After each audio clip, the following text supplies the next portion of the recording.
बिस्मिल्लाहिर्रहमानिर्रहीम। अस्सलाम वालेकुम नाज़रीन, आप देख रहे हैं पावर कॉरिडोर और मैं हूं आपके साथ बिस्मा खान। स्टूडियो से हमारे साथ मौजूद हैं तज़कियाकार गुले नौखेज़ अख्तर साहब। सर बहुत शुक्रिया आपका वक्त देने का। और साथ ही साथ हमारे साथ मौजूद हैं स्टूडियो में तज़कियाकार अहमद अबू बकर साहब। सर बहुत शुक्रिया आपका भी। तो नाज़रीन, मामलात और हालात कुछ इस तरह से हैं कि मखसूस नशिस्तों का मामला अभी जूं का तू है और पेशावर हाई कोर्ट ने स्टे बरकरार रखा है, जबकि इसमें 13 मार्च तक जो है मज़ीद तौसीक कर दी गई है। उधर 9 मार्च को जो है वो सदारती इलेक्शन भी होने जा रहा है।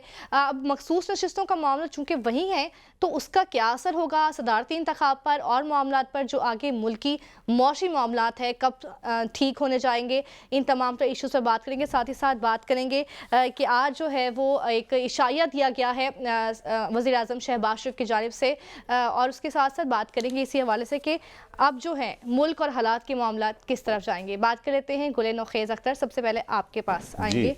नौखेज़ साहब बताइएगा कि अब जब मखसूस नशिस्तों का मामला जो है वहीं का वहीं और 13 मार्च तक तौसीक कर दी गई है, जबकि 9 मार्च को यानी कि उससे 3 दिन पहले जो है वो सदारती इलेक्शन होने जा रहा है, सबसे पहले तो ये बताएगा कि इसका इस पर क्या असर होगा।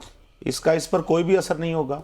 उनकी सदारती इलेक्शन के लिए उसके लिए जरदारी साहब के नंबर्स पूरे हैं और मखसूस नशिस्तें मिलें या ना मिलें और वो सदर बन जाएंगे। और रहा मखसूस नशिस्तों वाला मामला, तो ये आगे इसकी डेट तो पड़ गई है, लेकिन ये जब भी ये वापस आएगा मामला सुप्रीम कोर्ट में आएगा, मुझे नहीं लगता कि इस पे इलेक्शन कमीशन की बात ना मानी जाए। इलेक्शन कमीशन ने जो कहा था, मुझे लगता है कि सुप्रीम कोर्ट भी उसी बात को मानेगी।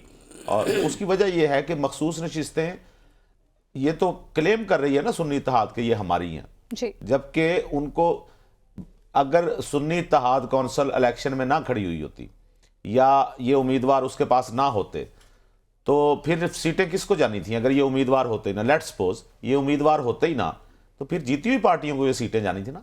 ये नहीं कहा जा सकता कि चूंकि जी हम इकट्ठे हो गए हैं, हमें एक तो आप पार्टी मान लें, पार्लिमानी पार्टी मान लें, उस पर तुरफा तमाशा ये है कि हमें सीटें भी मखसूस सीटें दे दें क्योंकि हम इकट्ठे हो गए हैं। तो ये जो बाउंडिंग है उसके लिए ज़रूरी था कि एक पार्लिमानी पार्टी होती जीती हुई। अब ये जो मामला है सीटों का, अब ये मामला ये है कि इसमें सुन्नी इत्तेहाद को तो सीटें मिल नहीं रही, वो ये कह रहे हैं ये सीटें किसी और को भी ना दें। ये सीटें आइन और कानून के मुताबिक जीती हुई जमातों में तकसीम होती हैं। ये नहीं होता कि एक जमात ने फरमाइश कर दी कि ये मेरी ख्वाहिश है कि आप किसी और को ना दें, इस तरह से नहीं होता।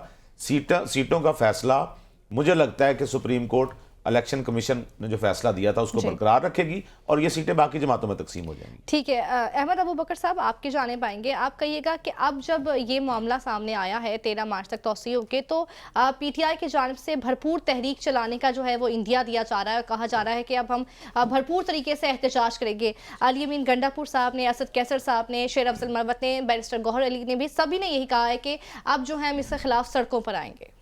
देखिए बिस्मा, असल में तो हमारे पेश नज़र मामला होना चाहिए आइन, कानून, दस्तूर और फिर इलेक्शन और जिन हालात में हुए, और फिर जिसके बाद एक संगीन मजाक अभी तक चल रहा है मखसूस नशस्तों के नाम पर, और अभी तक वो मामला सेटल नहीं हो सका। और इतनी आइनी जो इदारे हैं उनके अंदर इस तरह के इलेक्शंस भी हो रहे हैं, वज़ीर आज़म का इंतखाब भी हो गया, स्पीकर का मरला भी तय कर गई हैं असम्बलियाँ, और अब सदर ममलिकत का भी हो जाएगा, और अदालतों में भी ये मामला बदस्तूर चल रहा है। अब ये 13 तारीख तक मजीद इसमें सेटलमेंट देखते हैं क्या फैसला आता है। आगे वो लिटिगेशन में जाएगा, चैलेंज भी होगा। तो बात यह है कि तंग आमद बजंग आमद वाला मामला है तहरीक इंसाफ के लिए। अब उनके पास सिस्टम ने रास्ता क्या छोड़ा है? एक संगीन मजाक है जो इलेक्शन के नाम पर हुआ, और फिर उसके जो नताइज हैं वो भी बड़े अजीब व गरीब हैं। बहुत सारी जमातें ऐसी हैं जिनकी मुख्तलिफ सूबों में 2-2, 3-3, 4-4 सीटें हैं जो उन्होंने जीती हैं, लेकिन उनको मखसूस नशिस्तें अब 4-4, 5-5 या 10-10 मिल रही हैं। ये तो बड़ी अजीब सी बात है। मैं तो बड़ा हैरान हूँ कि वो सीटें जो वो जीत के नहीं आई, तो वो उनको अब किस तरह से अलॉट कर दी जाएंगी।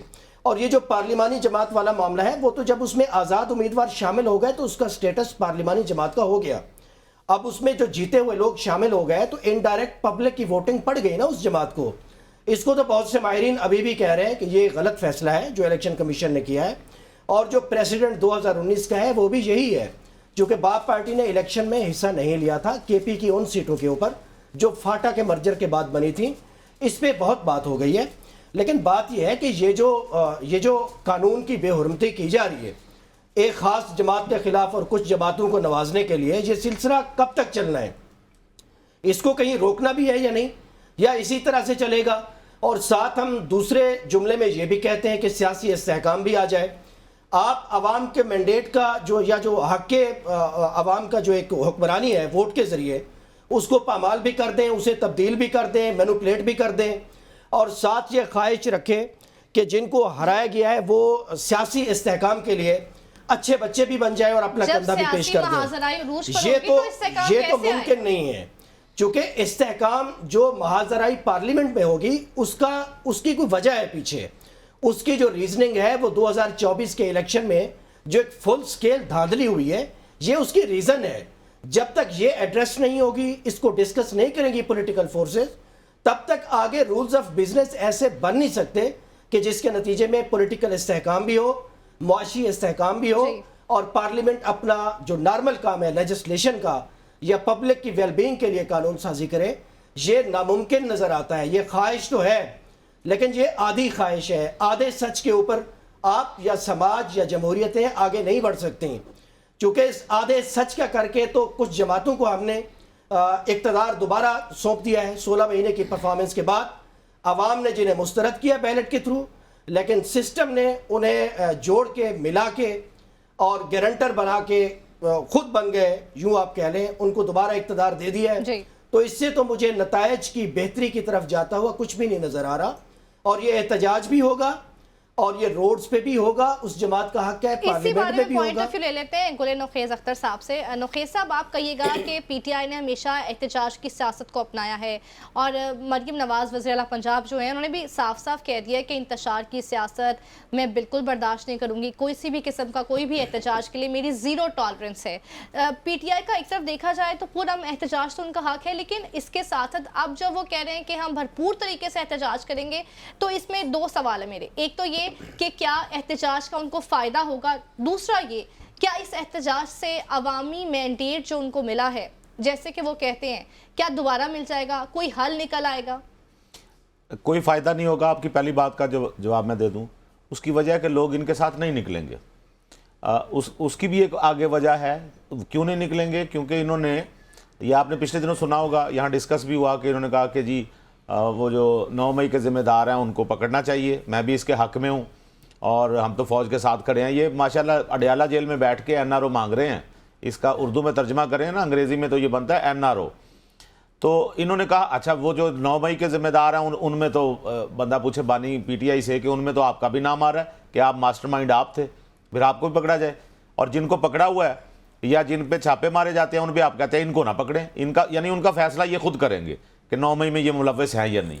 और ये कहना कि जी हम एहतजाज, उनको जो पकड़े हुए हैं उनको सज़ा दें, ये उन बच्चों के साथ, उन नौजवानों के साथ जिनको ये लेके गए थे, इनके हिदायत पे जो लोग कोर कमांडर हाउस में गए, खुद इनके भांजे साहब कोर कमांडर की पतलून लहराते रहे हैं, उनको सज़ा मिलनी चाहिए। इनकी हमशीरा वहाँ पे, सुने ना, इनकी हमशीरा वहाँ पे कोर कमांडर हाउस के बाहर मौजूद रही हैं, नतीजा निकलना जो हौसला अफजाई करती रही हैं उसकी मौब की। तो इनको ये कह रहे हैं कि जी उनको सज़ा मिलनी चाहिए। उन बच्चों का ख्याल नहीं आया जिस वक्त उनको बहका के ले गए थे, जब उनको तकरीरें करके, जब उनको अपने राम करके ले गए, और वहाँ पे आप कह रहे हैं कि उनको सज़ाएं मिलनी चाहिए। तो इस बुनियाद पे मैं ये कह रहा हूँ कि अब जो ये एहतजाज की कॉल देने वाले हैं या इनका ख्याल है कि लोग बाहर निकलेंगे, लोग नहीं निकलेंगे। लोग ये समझ चुके हैं कि उनके बच्चों को, नौजवानों को यूज किया जाता है, यूज करने के बाद टिश्यू पेपर की तरह फेंक दिया जाता है। यहाँ पे काबिले गौर है ना कि सियासी तनाव जो इस वक्त मुल्क में चल रहा है हुकूमत और तहरीक इंसाफ के दरमियान, वो कैसे कम होगा, ये कशीदगी कैसे कम होगी? ये किसी पॉइंट पर तो पहुंचना ही है। इस कशीदगी को कम करने का एक ही नुस्खा है, और वो नुस्खा पहले पीपल्स पार्टी और पाकिस्तान मुस्लिम लीग नून वो खुद पे अप्लाई कर चुके हैं। उसका नाम था मिसाके जमहूरियत। ठीक है, बड़ी लड़ाइयाँ होती थी, अब भी होती हैं, लेकिन अब उस सतह की नहीं होती। तो इनको भी कहीं ना कहीं किसी न किसी सतह पे आके जब अकल आएगी, मुझे तो लगता था कि जेल में रह के बंदों को बड़ी अकल आ जाती है, लेकिन मेरा ख्याल सिर्फ ख्याल साबित हुआ। वो अब भी लड़ाई की सियासत पे कायम है। उसकी वजह यह है बिस्मा कि उनकी सारी सियासत की बुनियाद ही इसी पे है। अगर वो लड़ाई से परहेज कर लें तो वो गंडासे वाली सियासत कहाँ से आएगी? उन्होंने तो बढ़के लगानी है। और ये बढ़के लगाने के अमल के दौरान ये बात याद रखिएगा, ये जो कह रहे हैं ना अबू बकर साहब कि नशिस्तें उनको मिल जाती, मैंडेट लोगों ने दिया, ये बहुत बड़ा झूठ बोला जा रहा है। यानी खुद से ख्वाब देख के कि हमें 180 सीटें मिली हैं और फिर उस पर पक्के हो जाएंगे हमें 180 सीटें दे दें। ये जो फॉर्म 45, आपको इतला दे दूं, खबर है, बड़ी मजेदार खबर, चले ब्रेकिंग न्यूज समझ लें, 4-5 दिन ठहर जाएं। ये जो फॉर्म 45 आप सब ने देखे हैं ना, इनके बारे में एक बड़ी मजेदार इतला आने वाली है। तो मैं उसे सस्पेंस ही रखता हूँ क्योंकि मेरी मालूमात इतनी है। लग रहा है क्या इतला हो सकती है? देखिए बिस्मा साहब, ये इतला तो इनके पास जो है ना मौजूद है बिस्मा साहबा, इसमें तो यही ज़्यादा बात करेंगे, लेकिन जो हम अपेरेंटली देख रहे हैं, जो ग्राउंड रियलिटीज़ के साथ मैच कर रहे हैं, हम तो उस पर तजिया कर सकते हैं जो सिचुएशन हमारे सामने है। दूसरी बात यह है, आपका जो सवाल था जिसका बदकिस्मती से आपको जवाब नहीं मिला, कि ये जो पुरअमन एहतजाज होगा धांधली के खिलाफ, इलेक्शन में ये जो एक फुल स्केल रिगिंग हुई है इसके खिलाफ, इसको जिस तरह से निमटने का आपने सवाल किया कि मरियम नवाज साहबा निपटेंगी बड़ी ताकत के साथ, इस पे जवाब नहीं आ सका। देखिए 8 फरवरी के बाद मैं इसका जवाब दे दूं अब नहीं सर, 1 मिनट सर, सुन ले। अच्छा, जवाब क्यों नहीं आ सका ये सिर्फ सुन ले। आपने क्योंकि एक सवाल में 3 सवाल थे, उसके बाद सिचुएशन एक नया मोड़ मुड़ गई है। ये सवाल उससे रिलेटेड है 2024 का जो इलेक्शन हुआ, जिन हालात में हुआ, जिस तरह नतायज चुराए गए और एक खास जमात को दीवार से लगाया गया, उसमें अवाम अब अपना कथारसिस चाहते हैं। अवाम चाहते हैं या तो ये लिटिगेशंस में नतायज रिवर्स हों, या कम अज कम लोग बाहर निकले, अपना जमहूरी हक तो इस सारे प्रोसेस के खिलाफ इस्तेमाल करें। इसको हर बात को 9 मई के साथ जोड़ना, ये कहां से दलील आ गई? देखें 9 मई इस मुल्क में हुआ, उसके बाद एक बड़ी पर्ज हुई, बड़ी लिटिगेशंस हुई, अभी तक चल रही हैं, लोगों के अभी तक ट्रायल हो रहे हैं, कंक्लूड नहीं हो सके बदकिस्मती से। तहरीक इंसाफ के जो बानी चेयरमैन है वो भी कह चुके हैं इस पर। तीसरी बात यह है इसमें कि जो 8 फरवरी के बाद का मंजरनामा है, उसमें मरियम नवाज साहिबा को या PMLN को या मौजूदा इत्तेहादी हुकूमत को ये मैंडेट ही नहीं मिला कि लोग अपने जमहूरी हक के लिए जब बाहर निकले, जब एहतजाज करें तो ये उससे सख्ती से निपटेंगी। ये सिर्फ पाकिस्तानी ब्रांड या शरीफ ब्रांड जमहूरियत में हो सकता है कि लोग बाहर निकले, अपना हक मांगे, अपना हक के राय दही की पामाली के खिलाफ आवाज उठाएं और मैडम मरियम नवाज साहिबा जो है उनसे सख्ती से निपटे। ये पाकिस्तानी समाज में हो सकता है और इसकी एडवोकेसी भी की जा सकती है और ये जुर्रत भी पाकिस्तान में की जा सकती है। दुनिया में ये जमहूरियत का मॉडल कहीं नहीं है। नौखे साहब, तहरीक लब्बैक निकली थी ना, लोग बाहर निकले, क्या सलूक किया था उसके साथ? तहरीक लब्बैक इसीलिए निकली थी कि अवाम का जो हक के राय दही है उसको चोरी किया गया है, उसके लिए निकली थी। जिसके लिए भी निकली थी सर, एहतजाज सिर्फ इलेक्शन पे लोगों का हक है नहीं, वो एहतजाज के लिए निकली। पुरअमन एहतजाज लोगों का हक है। उन्होंने और एक खास सिचुएशन में जब क्या हुआ, उन्होंने जमहूरियत में फ्रांस के सफीर को निकालने के लिए एहतजाज किया था ना। जमहूरियत में सबसे बड़ा स्टेक होल्डर वोटर है। अगर उसमें डाका पड़ जाए, अगर वो बाहर निकल के पुरअमन एहतजाज करना चाहता है तो उसको किसी धरने से मिलाना, बिल्कुल नहीं, उसको किसी तशद्दुद आमेज जो है ना एहतजाज से मिलाना, ये बिल्कुल धरना ठीक था। धरना ठीक था, ये बड़ी नामुनासिब धरना ठीक था। अगर पुरअमन हो तो ठीक है, तो पुरअमन था, कोई भी जमात का पुरअमन था, बहुत हद तक पुरअमन था। अच्छा चलो शुक्र है, बहुत हद तक तो डाल दिया आपने। अगर नहीं था बड़ी मेहरबानी, बड़ी मेहरबानी। सिस्टम काम तो कर रहा है। नहीं वो एक खास जमात के खिलाफ आप तो आप असल में पता क्या हुआ है, तहरीक इंसाफ को उठा के 2014 के धरने में बंद कर दे। सुने बंद कर दे, लाने की जरूरत ये कहने की बातें हैं, बंद कर दें। बंद कर देंगे तो कहेंगे ये क्या हुआ, मर गए। किया है ना, हुआ यही अपना बिस्मा, हुआ क्या कि इन्हें धरना करने दिया गया, इन्हें PTV में घुसकर तबाही मचाने दी गई। सुन लेना, मार्च PMLN ने भी किया, बिलावल ने भी किया, आप सुन, मौलाना फजलुर रहमान ने भी किया। 3 मार्च हुए। आपने तय किया हुआ है सुनना, नहीं तो फिर आपने तय किया हुआ है सुनना। तय की बात नहीं है ना सर, फैक्चुअली अगर आप बात को फैक्चुअली आपकी बात ठीक है। PTI की हुकूमत ने एहतजाज को बैन नहीं किया। आप मुझे मेरे बात करने देंगे तो सुनाऊंगा ना, गिनते जाए ना। PTV में घुस, पहले धरना दिया, फिर रेड जोन में घुसे, फिर PTV में घुसे, उसके बाद भी इन्होंने लॉन्ग मार्च किया, दरख्तों को आग लगा दी, यहाँ जमान पार्क को मैदान बनाई रखा, DIG की आंख फोड़ दी, पेट्रोल पंप से हमले की।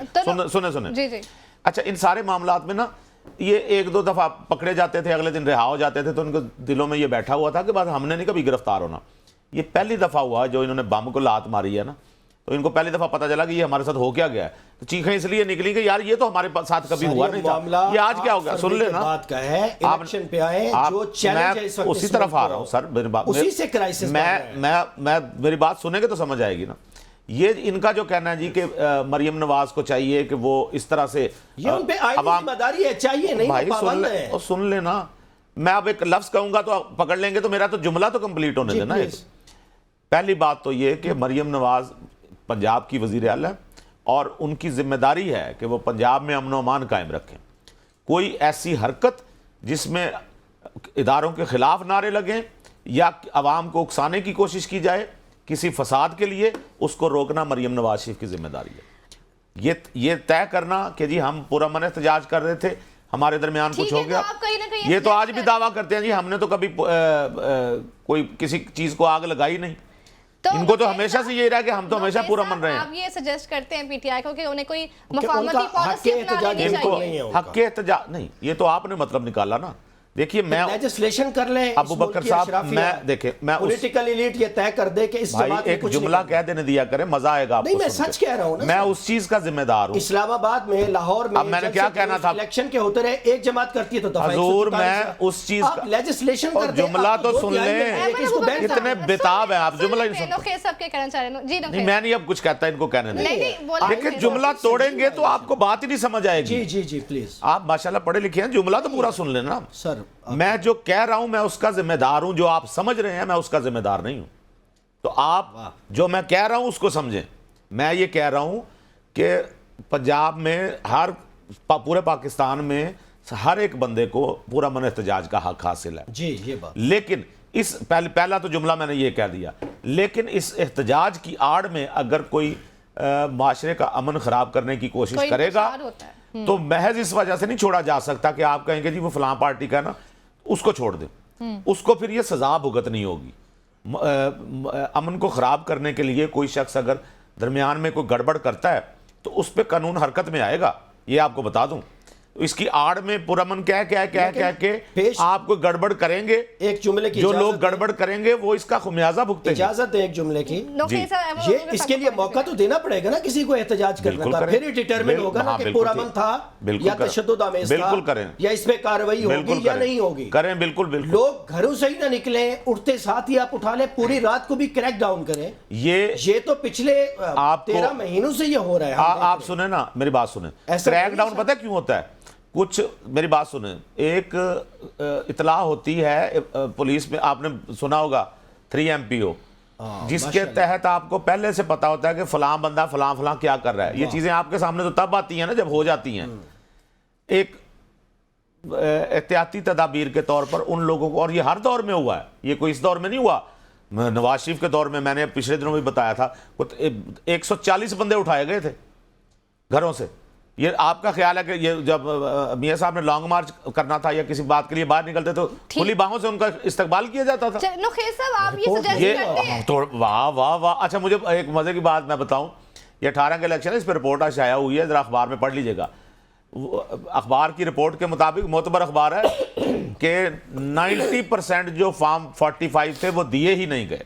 एक तो होता है ना कि गड़बड़ की हो, चल यार देते गड़बड़ कर लो, 90% 45 फॉर्म दिए ही नहीं गए। ये फिर जवाज है। अच्छा नहीं, जवाज नहीं दे रहा, मैं कह रहा हूं जब आप 16 माह की हुकूमत की बात करते हैं तो खुदा के वास्ते 16 माह से 1 माह पीछे भी चले जाया करें।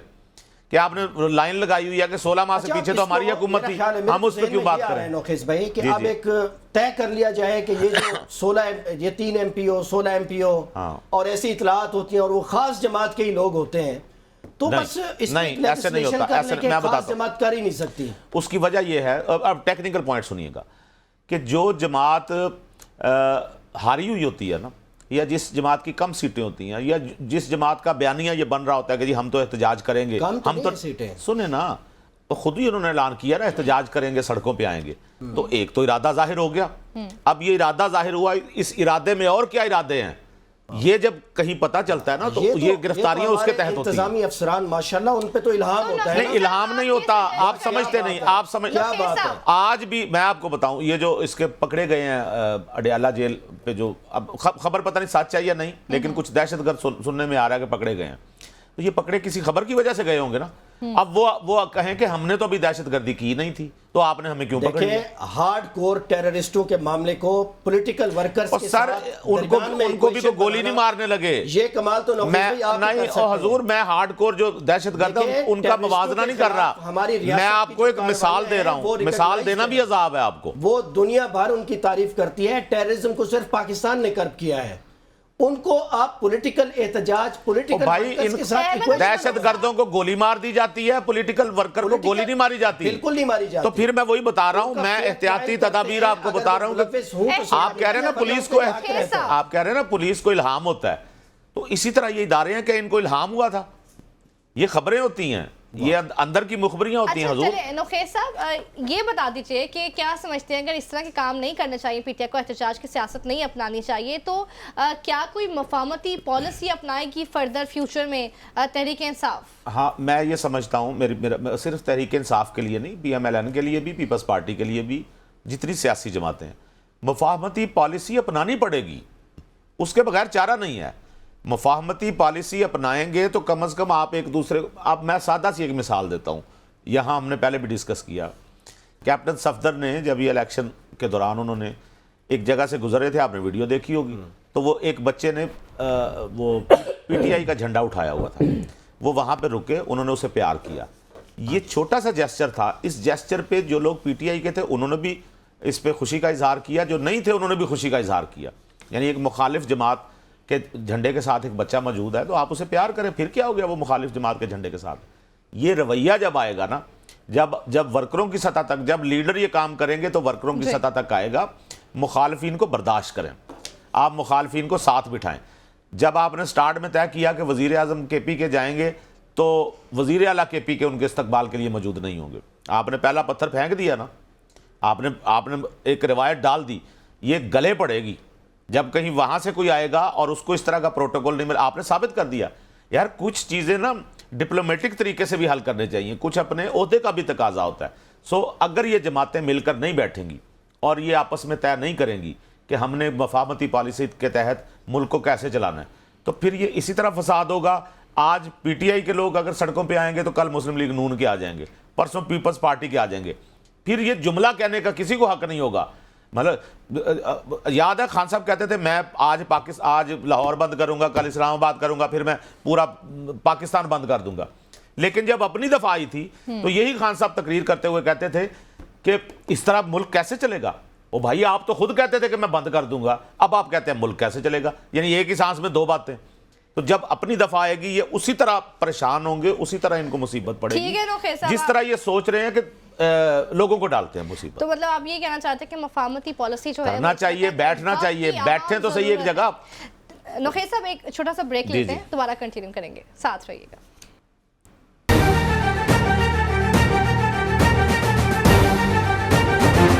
वेलकम बैक नाज़रीन। तो आपको बताएं कि हसन और हुसैन जो हैं वो पाकिस्तान वापस आ रहे हैं। प्रोटोकॉल दिया जा रहा है, कैसे दिया जा रहा है इस रिपोर्ट में देख लेते हैं।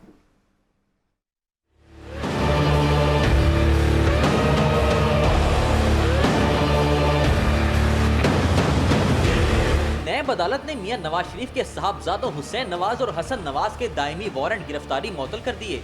दोनों ने बुध के रोज वारंट मुअत्तल करने की दरख्वास्त जमा करवाई थी। हुसैन नवाज और हसन नवाज पनामा पेपर्स के बाद बनने वाले एवन फील्ड अपार्टमेंट्स, अल अजीजिया और फ्लैगशिप इन्वेस्टमेंट रेफरेंसेस में नैब को मतलूब हैं। दरख्वास्त में मौक़िफ़ इख्तियार किया गया था कि रेफरेंस में मुलविस बाकी तमाम मुलजिमों को बरी किया जा चुका है। दोनों भाई भी अदालत में पेश होना चाहते हैं। हुसैन नवाज और हसन नवाज पर उनकी गैर मौजूदगी के बाइस मुकदमात नहीं चल सके थे। हुसैन और हसन नवाज ने 12 मार्च को नैब के सामने सरेंडर करने के लिए दायमी वारंट मुअत्तल करने की दरख्वास्त की थी। उनके वकील ने दरख्वास्त में लिखा था कि हुसैन नवाज सऊदी अरब और हसन नवाज बरतानिया के रिहायशी हैं। दरख्वास्त के मुताबिक जब इन रेफरेंसेस का मुकदमा चला तो दोनों भाई पाकिस्तान में मौजूद नहीं थे। उन्होंने मौक़िफ़ अपनाया कि दोनों भाई पाकिस्तान के कानूनी अमल से नावाकिफ थे और रियासत ने भी तयशुदा कानूनी तरीक़ेकार इख्तियार नहीं किया। दरख्वास्त में मजीद लिखा गया था कि दोनों भाई 12 मार्च को इस्लामाबाद पहुंच जाएंगे। उनके वारंट गिरफ्तारी मुअत्तल किए जाएं ताकि वो नैब अदालत पहुंचकर खुद को कानून के हवाले कर सकें। नैब के प्रोसिक्यूटर सुहेल आरिफ ने दरख्वास्त की मुखालफत नहीं की। उन्होंने अदालत में कहा कि मुल्जिमों को पेश होने का मौका दिया जाए। एहतसाब अदालत के जज नासिर जावेद राना ने महफूज फैसला सुना दिया। नवाज शरीफ और मरियम नवाज को एवन फील्ड रेफरेंस में गुज़िश्ता आम इंतखाबात से कुछ रोज कबल सजा सुनाई गई थी। सन 2018 में ही नवाज शरीफ को अल अजीजिया रेफरेंस में भी सजा सुनाई गई। ताहम फ्लैगशिप इन्वेस्टमेंट रेफरेंस में उन्हें बरी कर दिया गया था। नवाज शरीफ के लंदन जाकर वापस न आने पर इस्लामाबाद हाई कोर्ट ने उन्हें इश्तिहारी करार दे दिया था। इसी दौरान मरियम नवाज और कैप्टन सफदर की सजाओं के खिलाफ अपीलें मंजूर हो गयी। नवाज शरीफ की अक्टूबर में वतन वापसी के बाद इस्लामाबाद हाई कोर्ट ने उनकी सजाएं भी खत्म कर दी थी। उससे पहले जब मियां नवाज शरीफ पाकिस्तान वापस आए तो पाकिस्तानी हुकूमत की तरफ से लंदन में ही उन्हें सरकारी प्रोटोकॉल मिलना शुरू हो गया था। बरतानिया में पाकिस्तान के सफीर डॉक्टर फैसल नवाज शरीफ को प्रोटोकॉल के साथ रवाना करने खुद एयरपोर्ट पहुंचे थे। 21 अक्टूबर को अवाम ने वो मनाजिर भी देखे जो उन्हें शायद पहले कभी देखने को नहीं मिले। नवाज शरीफ को मुकदमात में जमानत के लिए कागजात मुकम्मल करने नादरा और अदालती अमला इस्लामाबाद एयरपोर्ट पर ही चला आया। यूं अहम मामला चंद मिनटों में ही हल कर लिया गया।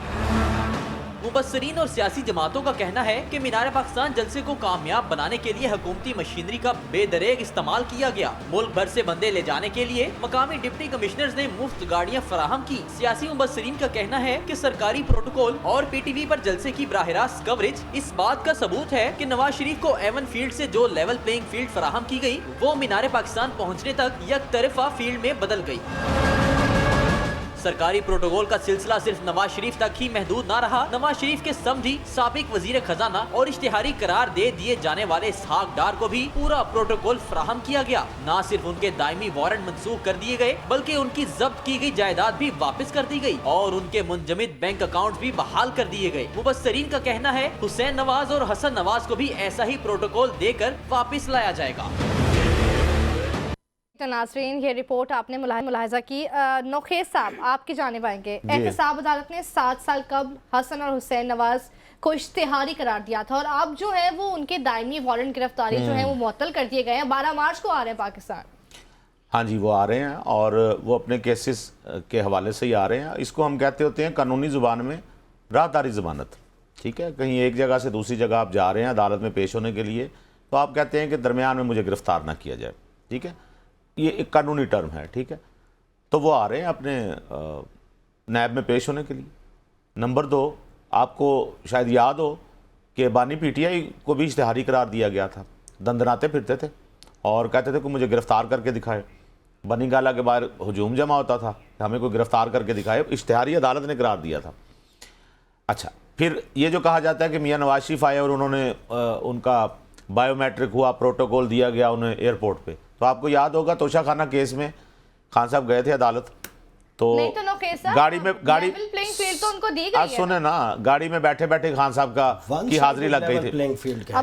मेरा देखे जुमला पूरा होने दें। खान साहब गाड़ी में बैठे थे और अदालत के हरकारे आए थे बाहर और उनकी गाड़ी में बैठे बैठे बतौर मुलजिम उनकी हाजिरी लग गई थी कि नहीं? अच्छा, ये जो आप कह रही हैं ना कि अब मैं इस पे क्या बात करूं जो आपने दिखाया है, लेकिन बात यह है कि वो एक साहब हैं, वो एक साहब नहीं एक मिनट बिस्मा, वो एक साहब हैं जो अब KPK के वजीर आला हैं। उनका क्या स्टेटस है ये भी बता दीजिएगा। अब बात करें अबू बकर साहब, योर टर्न। देखिए बिस्मा, ये इस मुल्क की बदकिस्मती है, लेकिन ये जो पैकेज आपने हमें दिखाया है और जो शख्सियात पाकिस्तान आ रही हैं, ये इस ख़ानदान पे माशाल्लाह बड़ा इस सिस्टम का फजलो करम है। ये एक बादशाहों की फैमिली है, ये एक हुक्मरान ख़ानदान है। कानून के आगे ये कानून इनके आगे पर भी नहीं मार सकता और माशाल्लाह इतने वसाइल हैं इनके पास, इतना पॉलिटिकल इनका एक्सपीरियंस है इस ख़ानदान का और वकला की एक पूरी फ़ौज है। मगर मियाँ नवाज शरीफ साहब के जो साहबजादे हैं वो कहते हैं कि इग्नोरेंस ऑफ लॉ जो है, उन्हें जो लॉ ऑफ द लैंड है उसका इल्म ही नहीं है। तो ये तो माशाल्लाह यही शहजादे ही कह सकते हैं। इनके जो वालिद साहब हैं उनका भी ये मुकदमात में जो मतलूब थे वो और इश्तिहारी बने, उनका भी रिकॉर्ड यही है। उनको भी बार बार नोटिस होते रहे, उन्होंने भी जाहिर है अपनी बेटी के साथ गिरफ्तारी के लिए आए थे, तो वो यहाँ से गए थे 4 हफ्तों के वो आए थे। पहले उसकी बात करें, जो बेटी के साथ गिरफ्तारी देने आए। आखिरी दफा जब हुसैन नवाज आए थे, ये JIT की पेशी में गए थे और एक तस्वीर लीक हुई थी, वो सिर्फ वहां बैठे हुए थे पेशी के लिए। पाकिस्तान के मीडिया ने तूफान उठा दिया था कि शहजादे को इस तरह क्यों बिठाया गया है। अहमद अबू तो बकर ये साहब, सिर्फ पाकिस्तान में हो देखिए सकता है। कैसी बस गलत एक बात मिनट कर दे दी दें। अबू बकर साहब। वो ये सिर्फ- तूफान पता है क्या उठा था? एक मिनट तूफान सर, ये उठा एक था, मिनट सर। सुन एक जुमला सुन ले। तूफान ये नहीं उठा था कि क्यों बिठाया गया ऐसे। तूफान ये था कि जिस जगह पे आपने बिठाया गया है क्या वो जगह बड़ी थी? प्राइवेट, सुने क्या था उस जगह को वही तो बताने लगा हूं। सर?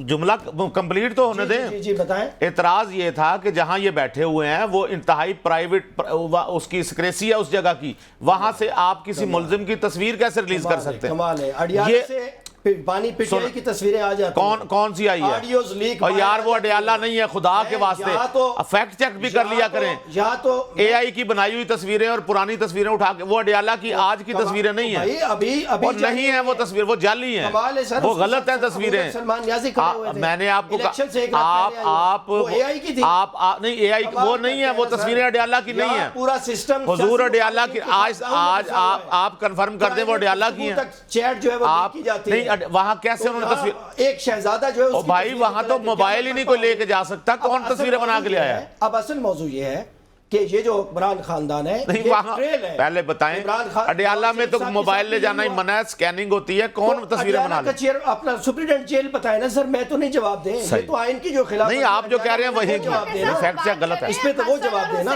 कि उनकी जिनके बात- हाँ। मेरी बात- जिनके जो मेरी बस चचा बात हैं मुकम्मल वो होना वजीर दीजिए। आजम देखिए। है और बहन जो है वो वजीर आला पंजाब है, तो इम्पैक्ट तो पड़ता है। नहीं इम्पैक्ट है। पूरा आपको याद है बिस्मा खानदान है, सिस्टम खान के साहब लिए- वजीर आजम थे तो शुमाली देखिए ना, इलाका ये ज्यादा जो में इसाक बहन डार फंस गई साहब थी, थे, वहां हेलीकॉप्टर भेज के निकलवाया था, देखिए, और वो इसाक- सलाई मशीनों वाला इसाक डार काम साहब एमनेस्टी थे, लेनी यूं हेलीकॉप्टर क्लियर से मुझे करवाया, याद आया, बनी जब गाला का घर पाकिस्तान यूं से जब क्लियर दौड़े थे, करवाया। जब पाकिस्तान से दौड़े थे वजीर आज़म के जहाज में गए थे, और जब लाया गया बगैर जमानतों के, बाद में उनकी जमानतें हुई, एब्सकॉन्डर थे और रियासत पाकिस्तान के जहाज में आए। यही नवाज शरीफ साहब का मामला है, अब उनके साहबजादों का मामला है। इस मुल्क का अलमिया ये है कि इसमें कानून कई हैं, या बल्कि 2 से भी ज्यादा हैं। वो गरीबों के लिए कुछ अबू और बकर है, साहब, पॉलिटिकल वर्कर्स लाइटर नोट पे एक बात करनी है, लाइटर नोट। मुखालिफ सियासी जमातों के लिए कुछ और है, और इन हुक्मरान वो खानदानों कहते के थे लिए कुछ और है। ना, वो कहते थे ना अबू बकर साहब, वो एक साहब थे, वो कहते होते थे कि कितना बदनसीब है वो बाप कि खुद जेल में है और बेटे लंदन में ऐश कर रहे हैं बाप से मिलने नहीं आते। तो वक्त का पहिया घूमा, वो साहब जो ये फाइल कहते, बनवा के मेडिकल वो की साहब चले गए थे नहीं 4 साल के नहीं लिए। उनको जो उधर ही साहब, रहे। वो साहब अब जेल में है ना, तो पता नहीं क्यों उनके बेटे क्यों नहीं मिलने आ रहे। तस्वीर वो भी जो जाली लीक हुई फाइल थी ना बनवा के, हुसैन जाली नवाज की। टेस्ट बनवा के बाहर नहीं ओहो, जाएंगे। वो ना जाए, बेटे तो आ जाए मिलने। अब देखें ना, अब इस तस्वीर में क्या है, इस पे देख कौन सा लीजिए, तूफान नोखे उठने वाली साहब, बात थी? हमने तस्वीर शेयर तूफान की कोई है। नहीं उठी। जहाँ तक ज़ाब्ते की बात भाई है, तो कोई भी चीज़ लीक ये नहीं होनी प्रोहिबिटेड एरिया की तस्वीर थी, इसलिए तूफान उठा था। ये एक लोग रवैया अहमद है अबू इस बकर मुल्क में साहब। कुछ लोगों का, जो सियासी मुखालिफिन की ये सारी चीजें जो है ना लीक करते हैं और किसी को जवाब दे भी नहीं है। हाँ तो उस पे आप कहते हैं ना नहीं होना चाहिए, बिल्कुल, मैं तो कहता तो हूं फिर नहीं आप तो होना चाहिए, तो लेकिन फिर मैं फिर कहता हूं फिर कि उसी तरह हम से किस बात पे propaganda बहस भी कर होते रहे हैं, हैं? इश्तिहारी भी होते हैं, उसमें भी तो बात करें। मैंने आपको बताया कितने लोग इश्तिहारियां, अदालत ने कितनों की जायदादें जब्त जे की, आप जिनके और इश्तिहार बात की बात कर, करें, वो अडियाला और में वजीर आला केपी के पे बात वो कर हरियाणा लेना, में मौजूद है। वजीर आला केपी पे सर, बात आवाम ने वोट दिए हैं और सिस्टम के थ्रू आए हैं, कोई अदालत उन्हें समन कर ले और गिरफ्तार मैंने कर आपको ले। कहा वो उनकी जो फाइल मौजूद है ना हाँ। सर, मुकदमात मौजूद है, उनको समन आप- कर लें और तहकीकात में आप उनको शामिल नहीं, तफ्तीश नहीं, कर वो लें। क्यों नहीं होते? उन पर बनता है तो उनको उन्होंने गिरफ्तार गिरफ्तारी पेश क्यों नहीं की?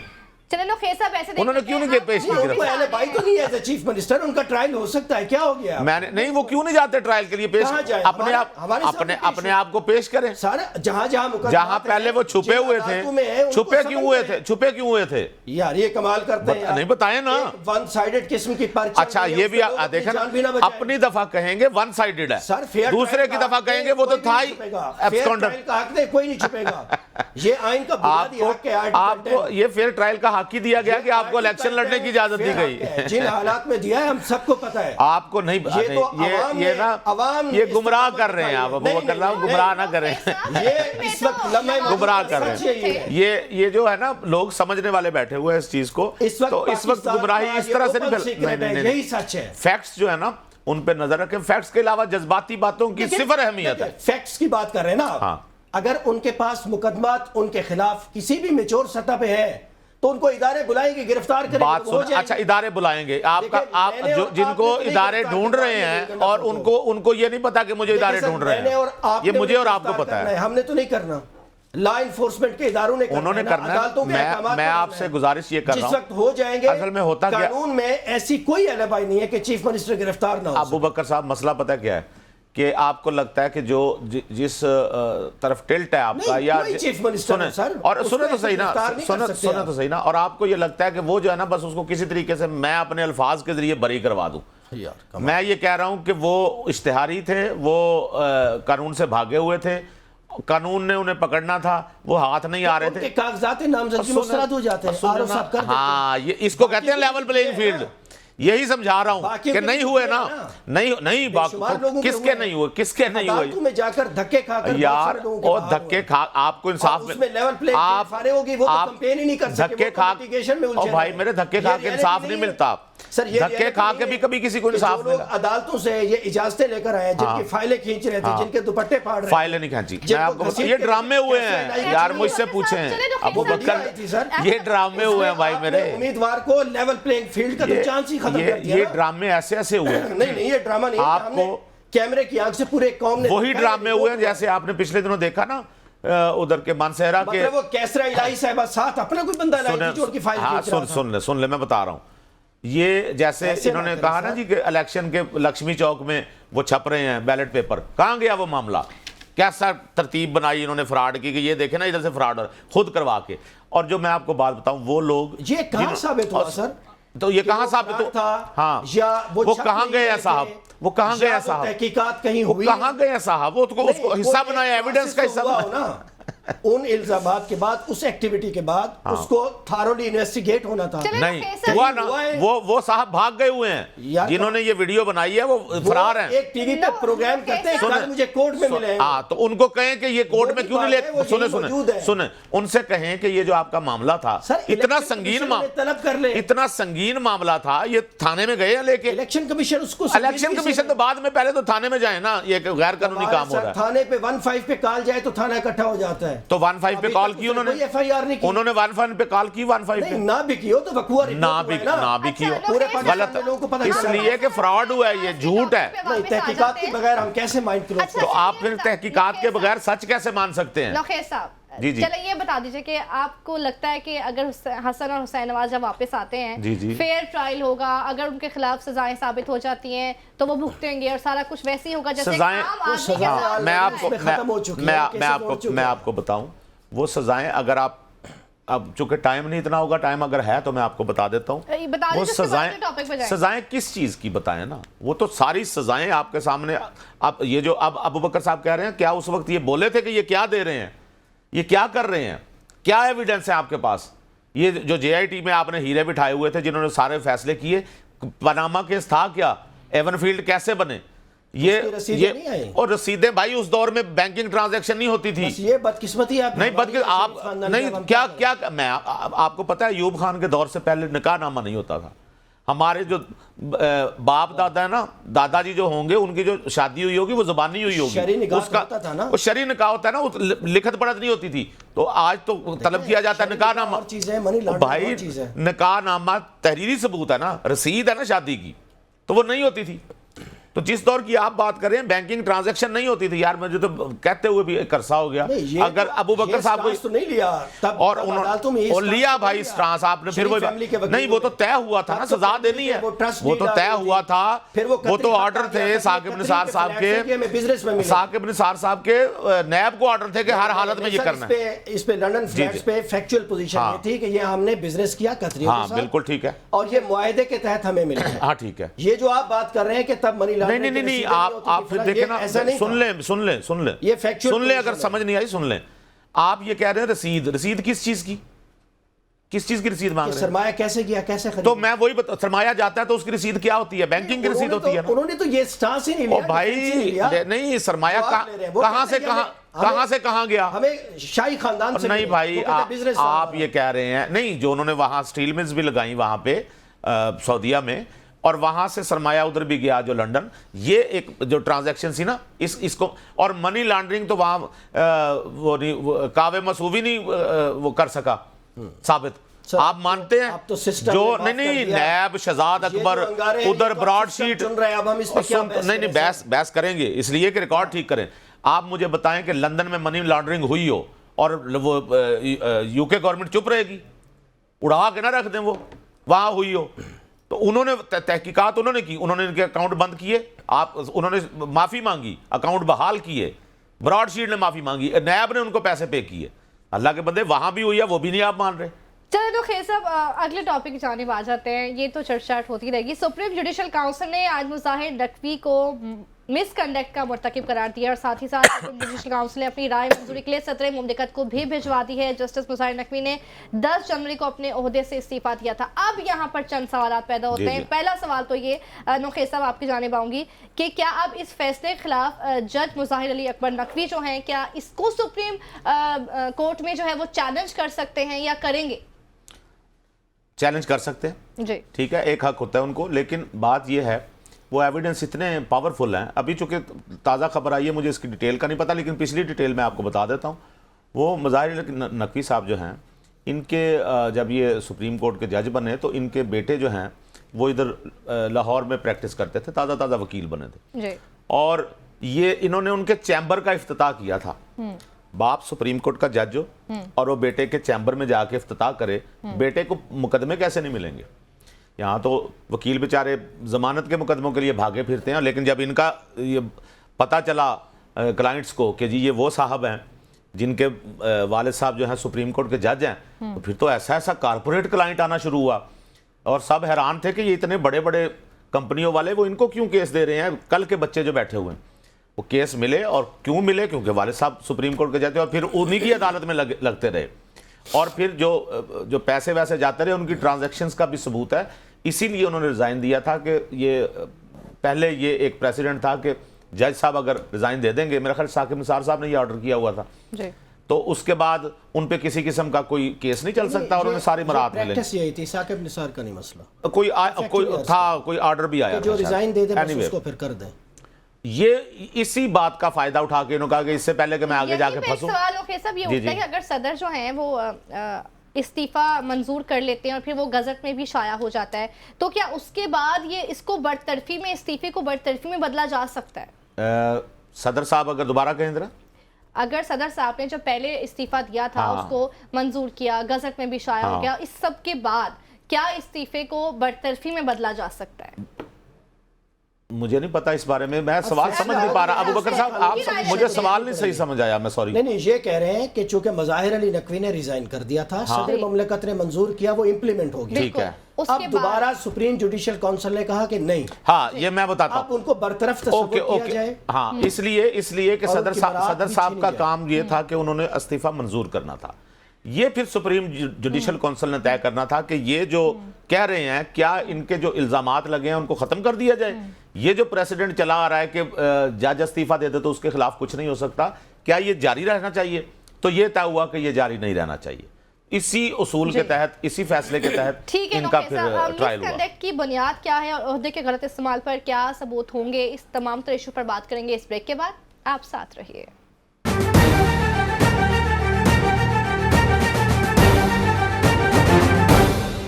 वेलकम बैक नाज़रीन। तो अब हम बात कर लेते हैं कि वज़ीर आला पंजाब जो हैं काफ़ी मुतहरिक नज़र आ रही हैं जब से उन्होंने अपने ओहदे का चार्ज संभाला। नोखे साहब क्या कहेंगे? बिल्कुल उन्हें मुतहरिक नज़र आना चाहिए, और वो माशाल्लाह उससे पहले वज़ीर आला पंजाब रह चुके हैं शहबाज शरीफ साहब, जी जी, वो भी बड़े मुतहरिक थे। और मरियम नवाज शरीफ तो देखें, बात ये होती है मुतहरिक नज़र आने से आपको, और ग्राउंड रियलिटीज़ पे भी वो हैं, ये भी देखिए कि वो मुख्तलिफ थानों का भी विज़िट कर रही हैं, वो स्कूलों में भी जा रही हैं, उन्होंने सेफ सिटी का भी विज़िट किया। इसी तरह जहाँ जहाँ उन्हें ये खबर मिलती है या उनके जहन में आता है कि यहाँ का भी विज़िट करना चाहिए, यहाँ कैसा काम हो रहा है, वहाँ वो जाती हैं। आज उन्होंने ज़्यादती का शिकार एक बच्ची को भी बुलाया, उसको दिलासा दिया। बात यह है कि ये सारी चीज़ें, ये जो एक्टिवनेस होती है ना, ये बहुत काउंट होती है। या पुलिस क्यों गश्त करती रहती है इधर उधर ये गाड़ियों की शक्ल में? इसलिए कि समाज दुश्मन अनासर को पता चलता रहे कि यहाँ कानून मौजूद है, वो किसी किस्म की हरकत ना करें। डॉल्फिन फोर्स जो है हमारी, वो मेरा ख्याल है इतने मुल्जिम पकड़ती नहीं होगी जितने मुल्जिम इस खौफ से दुबक जाते हैं कि यहाँ पे डॉल्फिन फोर्स का राउंड हो रहा है। तो इसलिए मरियम नवाज शरीफ सूबे की वज़ीर आला महकमों में जाती हैं, वो पता करती हैं, जिसकी वजह से महकमे अलर्ट है और ये जाना चाहिए। डॉल्फिन फोर्स के आप बात करें तो उनसे तो वो बाइक्स ले ली गई हैं, आम सी बाइक्स उनको दे दी गई हैं, पता? नहीं, मेरी बात सुने, ये नहीं, मेरे इल्म में नहीं है। पहली बात तो ये कि आम बाइक्स भी अगर दे दी गई हैं तो कोई बात नहीं है। मैं आपको मजे की एक बात बताऊं कि डॉल्फिन फोर्स जब शुरू में आई थी उस वक्त भी मेरा मौक़िफ़ ये था कि इनको ये हैवी बाइक्स ना दी जाएं। उसकी रीज़न सुन लें, ये जो बाइक्स दी गई हैं, ये हैवी जो बाइक्स हैं ये छोटी छोटी गलियों में नहीं जा सकती, ये तो वहाँ कवर ही नहीं हो पाती। हमारी तो जो सड़कें हैं उस पर तो आप 80 की स्पीड पे भी नहीं जा सकते। तो चे जाए कि आप एक हैवी बाइक जो 200 की स्पीड से जाए तो वो 200 की स्पीड तो कभी निकलती नहीं उसमें। यहाँ पे जो मुलजिम 1 to 5 पे डकैती करके फरार हो रहे हैं उनका पीछा 1 to 5 पे करना चाहिए। सब गाड़ी छोटी हो बड़ी हो, बाइक छोटी हो बड़ी हो, लेकिन वारदातें तो वहीं की वहीं हैं, क्रिमिनल्स रिकॉर्ड्स भी खत्म नहीं हो रहे हैं, उस तरह से वारदातें कभी भी खत्म नहीं होती, कहीं भी खत्म नहीं होती वारदातें, ये ज़हन में रखिएगा। तो इसी को वारदातों नहीं खत्म नहीं होती। कंट्रोल करना, कंट्रोल, मेरी बात सुने, कंट्रोल नहीं करना होता, जराइम को कम करना होता है, कंट्रोल कहीं भी नहीं होते। और ये देखिए मैं आपको बात बताऊं, जराइम तो हर जगह हो रहे हैं, किसी के चेहरे पे तो नहीं लिखा कि वो उसने जुर्म करना है। तो हर जगह एक बंदे के साथ एक पुलिस वाला तो नहीं लगाया जाता। हाँ, लेकिन माहौल ऐसा बनाया जाता है कि जिससे जराइम पेशा अफराद को ये खौफ महसूस हो कि वो इस इलाके में, इस जगह पे वो ये ऐसी हरकत करेंगे तो फौरन पकड़े जाएंगे, पकड़े भी जाते हैं।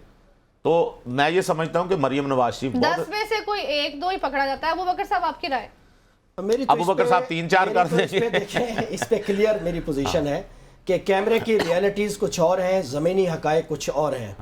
अब रमजान हमारे सामने है, इस वक्त जो पहला एक हफ्ता है उसमें मैडम चीफ मिनिस्टर साहिबा का जो पहला इम्तिहान था वो ये था कि सियासी मैदान में जो बेचैनी और लोगों का गम और गुस्सा है इलेक्शन के नताइज के ऊपर, वो बाहर निकले तो उन्हें निकलने दिया जाए और उनका एहतजाज का हक तस्लीम किया जाए, जिसमें वो बुरी तरह से नाकाम हुई। और पंजाब पुलिस ने पंजाब भर में डंडे बरसाए, लोगों को रोका और किसी चिड़िया को पर भी नहीं मारने दिया। इसमें वो एक जमहूरी रूलर के तौर पर नाकाम हुई है। नंबर 1। उनका दूसरा इम्तिहान है, रमजान हमारे सर पे खड़ा है, बिल्कुल। उन्होंने रमजान पैकेज अनाउंस कर दिया है, रमजान निगहबान, ठीक है, तमाम सूबाई हुकूमतें करती हैं और उस पर उन्होंने तस्वीर भी मियाँ नवाज शरीफ साहब की छपवा ली है।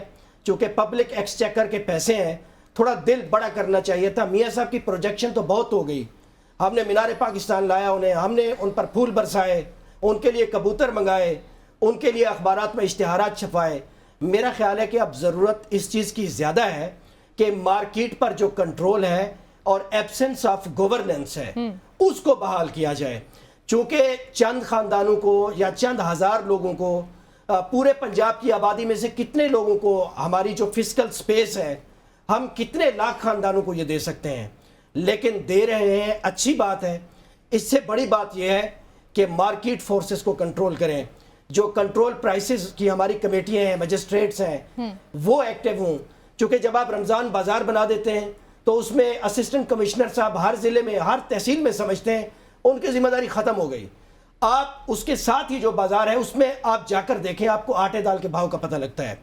तो मेरा ख्याल है कि जो महंगाई की वेव रमज़ान में हमेशा ट्रांसलेट होती है, हर साल होती है, कोई भी चीफ मिनिस्टर हो, मरियम साहिबा का सबसे बड़ा इम्तिहान ये है कि इन मार्केट फोर्सेस को कंट्रोल में लाना है। इन्फ्लेशन वैसे भी बहुत ज़्यादा है, लेकिन अगर उनकी डिस्ट्रिक्ट मैनेजमेंट और ब्यूरोक्रेसी जो है, अगर उनके साथ सिंक्रोनाइज होकर काम करें, बेहतर अंदाज में चले, तो वो डिफरेंस क्रिएट कर सकती हैं। हमें इसकी उम्मीद भी है, मेरा उनसे ये मुतालबा भी है। ये फ़ोटो सेशन चीज़ें होती रहेंगी, वो देखें पता नहीं कब तक है, उनको जो हरीनेस मुझे नज़र आ रही है वो लंबे टाइम के लिए चीफ मिनिस्ट्री करें।